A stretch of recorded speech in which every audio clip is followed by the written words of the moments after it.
He said he discovered that the global warming, or the behind of a global warming, is shaitan, because each time a Muslim he pray and he say Allah, shaitan he fought. The Prophet said when Satan hears the call to prayer, Allahu Akbar, Allah, okay, he turns his back. Like, look at what he do. Not only he fought, like he bend over, like aim, and like cartoon. He turned his back and break the wind, so as not to hear the call being made. And his fart must be very loud, because today Muslims are using speakers, electricity. And that is telling us that Muhammad really is a high-tech prophet. I mean, how he knew this? Think about it, be honest. How the prophet he knew this? The knowledge of the prophet extend to farting, and that is really, I mean, too much. And you got the sensation, maybe you passed wind, you know, when you're in ruku especially. What do? He said, well, if you don't smell anything, you didn't hear anything, assume that you haven't broken your wudu and carry on. If you didn't smell anything or hear anything, assume you didn't break it, carry on. Because there is among the evil jinn one belonging to the class he called Khinzib, who comes to you when you're in your prayer, when you bend over, and blows on your behind to give you a feeling like you just passed wind, to just mess up your prayer for you. Different hadith, Muhammad he teach Muslims how to pray if they fart. Read carefully.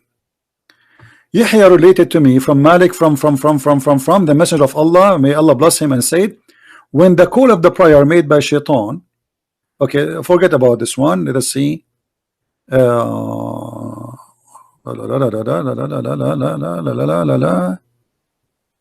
is always about shaitan farting. I don't want this one. Man, look how many times. Like, I mean, you can make books of those things. Look, all of those is about farting. All right. The Prophet said, the one of you does not cease to be in salat as long he is waiting for it, and the angel does not cease praying for one of you as long he remains in the masjid. And he said, as long he does not commit hadith, which means farting. A man so guys, the angels, they pray on you if you don't fart. The second you fart, angels will not pray on you. That's it. Do you see it? You break gas, Allah break relationship with you. In different hadith, Muhammad he teach the Muslims how to fart quietly in the mosque. Let us find the hadith. To give you a feeling like you just passed wind, to just mess up your prayer for you. So ignore it and carry on.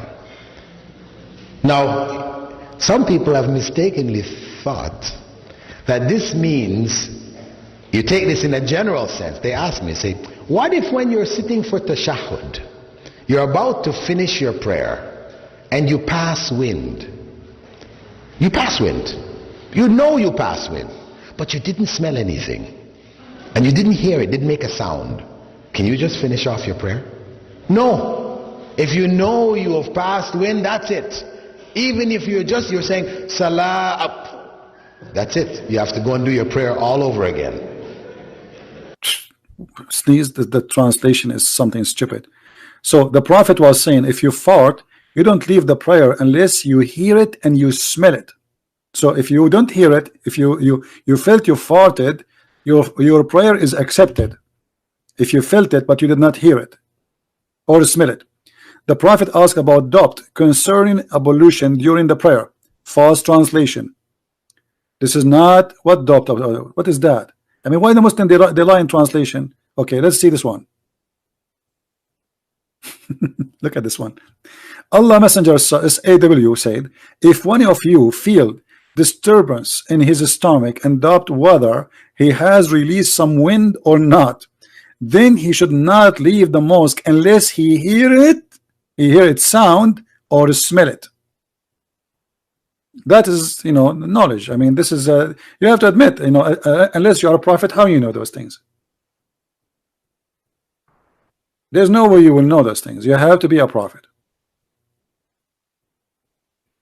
This is the knowledge behind like beyond our like our normally human. How the prophet, he knew that your prayer is accepted by Allah if you fart but you don't hear it. Does that mean Allah did not hear it too? As long as it happens before you complete your taslims, the prayer is invalidated. You have to leave, go back and make wudu, and do it over again. You have to get out of there right there, because otherwise what you're doing is sacrilege. You are praying without wudu, and the Prophet ﷺ said, La salata liman la wudu ala. The salah of one without wudu is unacceptable. So for you to be standing there praying when you don't have wudu, no.